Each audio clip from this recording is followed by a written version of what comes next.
नमस्कार दोस्तों, स्वागत है आपका आज की बेहद बड़ी और ताजा खबरों की इस वीडियो में। दोस्तों आज की इस वीडियो में जानेंगे आज की महत्वपूर्ण और ताजा खबरों के बारे में। तो दोस्तों वीडियो में आगे बढ़े उससे पहले आपसे एक छोटी सी विनती करना चाहते हैं कि इस वीडियो को लाइक और शेयर जरूर कर दीजिएगा, साथ ही हमारे चैनल को सब्सक्राइब जरूर कर लीजिएगा।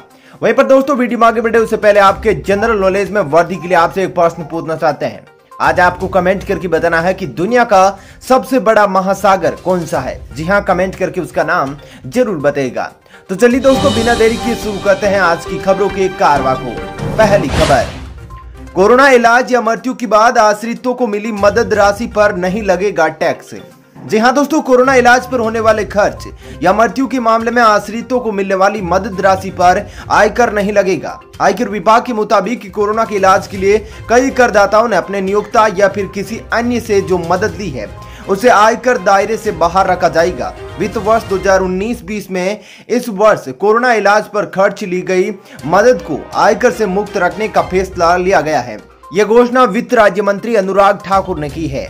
चलिए दोस्तों जानते हैं अगली खबर। 12 से 18 साल के बच्चों के लिए जल्द आ रहा है जाइडस कैडिला का टीका, सरकार ने सुप्रीम कोर्ट को दी जानकारी। जी हां दोस्तों, भारतीय दवा कंपनी जाइडस कैडिला की ओर से विकसित नया कोरोना टीका जल्दी देश में 12 से 18 साल तक की उम्र के बच्चों के लिए उपलब्ध होगा। केंद्र सरकार ने शुक्रवार को सुप्रीम कोर्ट में दाखिल एक हलफनामे में यह बात कही थी। देश में अभी तक कोरोना वैक्सीन के लिए न्यूनतम उम्र 18 वर्ष है। वहीं देश में 32 करोड़ से अधिक वैक्सीन डोज लगाए जा चुके हैं। बता दूं कि एनडीटीवी की एक रिपोर्ट के मुताबिक सुप्रीम कोर्ट की ओर से पूछे गए सवालों के जवाब में केंद्र सरकार ने यह भी कहा है कि साल के अंत तक देश के सभी वयस्कों को कोरोना का टीका लगा दिया जाएगा। चलिए दोस्तों जानते हैं अगली खबर। देश के इन हिस्सों में आज हो सकती है बारिश, जानिए हरियाणा, दिल्ली और राजस्थान का हाल। जी हाँ दोस्तों, पूर्वी उत्तर प्रदेश, बिहार के कुछ हिस्सों, झारखंड, पश्चिमी बंगाल के कुछ हिस्सों, तटीय ओडिशा, तेलंगाना के कुछ हिस्सों और अंडमान और निकोबार द्वीप समूह में हल्की से मध्यम बारिश के साथ कुछ स्थानों पर भारी बारिश हो सकती है। वहीं पर पूर्वोत्तर भारत, तटीय कर्नाटक के कुछ हिस्सों, विदर्भ के कुछ हिस्सों और कोंकण और गोवा में हल्की से मध्यम बारिश के साथ कुछ स्थानों पर देर के लिए बारिश हो सकती है। वहीं पर मध्य प्रदेश, छत्तीसगढ़, पश्चिमी हिमालय, दक्षिणी पूर्वी राजस्थान और गुजरात क्षेत्र में हल्की से मध्यम बारिश हो सकती है। इसके अलावा पंजाब, हरियाणा, दिल्ली, उत्तरी राजस्थान और पश्चिमी उत्तर प्रदेश के कुछ हिस्सों में बारिश से जुड़ी और धूल भरी आंधी भी आ सकती है। चलिए दोस्तों जानते हैं अगली खबर। आम आदमी के लिए बड़ी खबर, इस महीने तक गैस के दाम में होगा 60% इजाफा।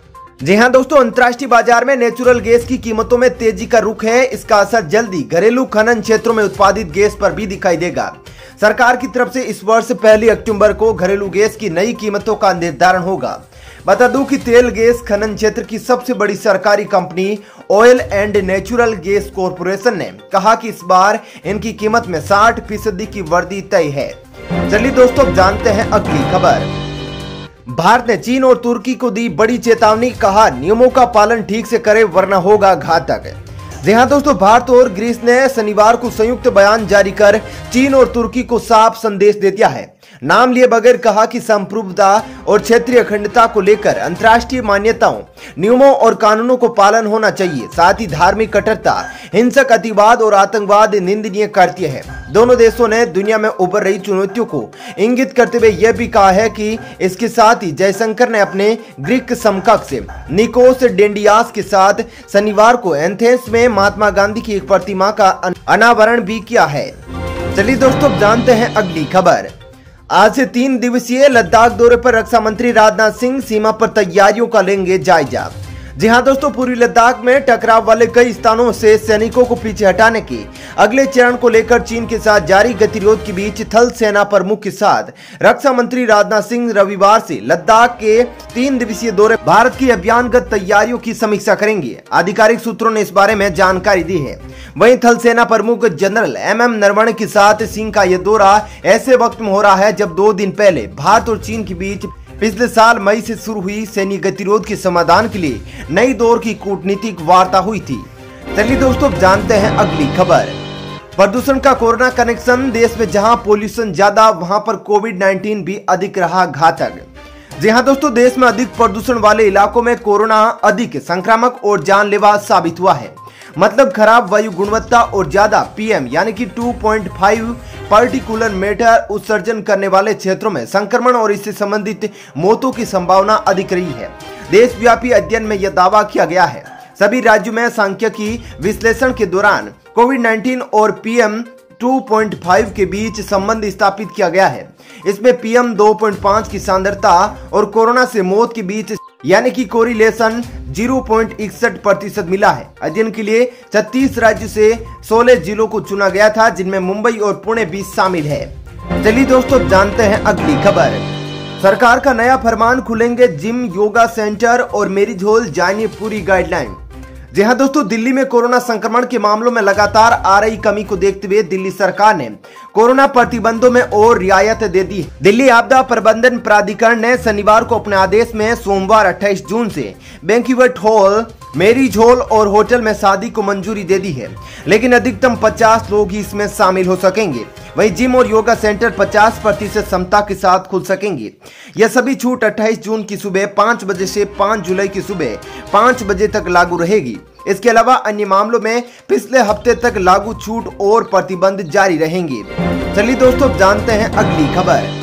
सरकार ने दी बड़ी राहत, अब पेंशनर की मौत के बाद परिवार को जल्द मिलेगी पेंशन, नहीं करना पड़ेगा किसी दिक्कत का सामना। जी हाँ दोस्तों, सरकार ने पेंशन भोगी की मृत्यु के बाद फैमिली पेंशन को लेकर होने वाली जद्दोजहद को कम करने का फैसला लिया है।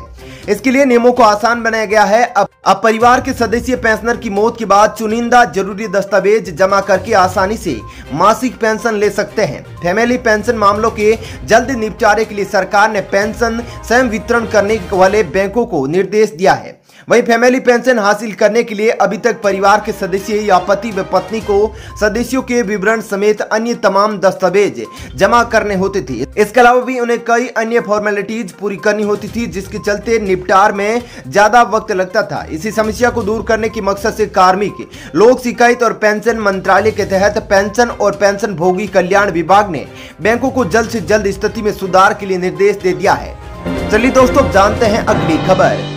अगले साल 5 राज्यों में होने वाले चुनाव से पहले भाजपा ने किया मंथन। जी हाँ दोस्तों, अगले साल 5 राज्यों में होने वाले विधानसभा चुनावों की मद्देनजर सरकार ने और संगठन के बीच समन्वय और तालमेल बेहतर बनाने की कोशिश के तहत शीर्ष भाजपा नेताओं ने शनिवार को पार्टी मुख्यालय में गहन मंथन किया था। पार्टी अध्यक्ष जेपी नड्डा द्वारा बुलाई गई इस बैठक में केंद्रीय गृह मंत्री अमित शाह और रक्षा मंत्री राजनाथ सिंह सहित कई केंद्रीय मंत्री उपस्थित थे। बता दूं कि अगले साल उत्तर प्रदेश जैसे अहम राज्य के अलावा उत्तराखंड, पंजाब, मणिपुर और गोवा में चुनाव होने हैं और भाजपा विभिन्न स्तरों पर अपनी तैयारियों को परख रही है। चलिए दोस्तों जानते हैं अगली खबर। एनसीबी ने किया नशीली पदार्थों की तस्करी करने वाले गिरोह का भंडाफोड़, इन राज्यों में फैला रखा था जाल। जी हाँ दोस्तों, नारकोटिक्स कंट्रोल ब्यूरो यानी कि एनसीबी ने इंटरनेट के जरिए नशीले पदार्थ की तस्करी करने वाले गिरोह का पर्दाफाश किया है। इस तरह का अवैध धंधा करने वाले इंटरनेट मार्केट्स को डार्क नेट कहा जाता है। गिरोह ने इंटरनेट फार्मेसी को भी तस्करी के लिए एक हथियार के रूप में इस्तेमाल किया, जिससे 9 वेबसाइट भारत के बाहर में रजिस्टर्ड है। बता दूं कि डार्क नेट ड्रग सिंडिकेट का जुड़ाव भारत में दिल्ली, उत्तर प्रदेश और उत्तराखंड में फैला हुआ है और संयुक्त राज्य अमेरिका, ब्रिटेन, कनाडा और फिलीपींस में इसके जाल है। इस खेप का डेस्टिनेशन मुख्य रूप से संयुक्त राज्य अमेरिका, ब्रिटेन, यूरोप और अन्य देशों में था। चलिए दोस्तों जानते हैं अगली खबर। महिलाओं के लिए इस राज्य में होगी नई अदालतें, न्याय मिलने में नहीं होगी देरी। जी हाँ दोस्तों, केरल सरकार ने शनिवार को कहा कि उसने महिला अपराधों की सुनवाई के लिए अलग से अदालतों के गठन की योजना बनाई है ताकि उन्हें जल्द न्याय मिल सके। मुख्यमंत्री पिनराई विजयन ने कहा कि राज्य सरकार महिला अपराधों की सुनवाई के लिए अलग से अदालत गठित करने पर विचार कर रही है। हम घरेलू हिंसा रोकने के लिए वार्ड स्तर पर जागरूकता अभियान चलाने की भी योजना कर रहे हैं। चलिए दोस्तों जानते हैं अगली खबर। गांव में अस्पताल खोलने के लिए निजी हाथों का सहारा लेगी सरकार, निर्देश जारी। जी हाँ दोस्तों, छत्तीसगढ़ के ग्रामीण क्षेत्रों में स्वास्थ्य सुविधाओं को और मजबूती प्रदान करने के लिए सरकार निजी क्षेत्र का सहयोग लेगी। ग्रामीण इलाकों में विशेषज्ञ चिकित्सकों की सेवाएं उपलब्ध हो सके, इसके लिए सभी सरकारी अस्पतालों में स्वास्थ्य सेवाओं की विस्तार के साथ ही स्वास्थ्य अधोसंरचनाओं के निर्माण में निजी क्षेत्रों का सहयोग भी लिया जाएगा। विशेषकर ग्रामीण क्षेत्रों में अस्पताल निर्माण के लिए निजी क्षेत्रों का राज्य सरकार द्वारा अनुदान भी दिया जाएगा। मुख्यमंत्री भूपेश बघेल ने उद्योग विभाग को आगामी 10 दिनों में इसकी कार्य योजना तैयार करने के निर्देश दिए हैं। चलिए दोस्तों, फिलहाल इस वीडियो में इतना ही। ऐसी ही खबरें देखते रहने के लिए आप हमारे चैनल को सब्सक्राइब कर लीजिएगा, साथ ही इस वीडियो को लाइक और शेयर जरूर कीजिएगा। धन्यवाद। जय हिंद।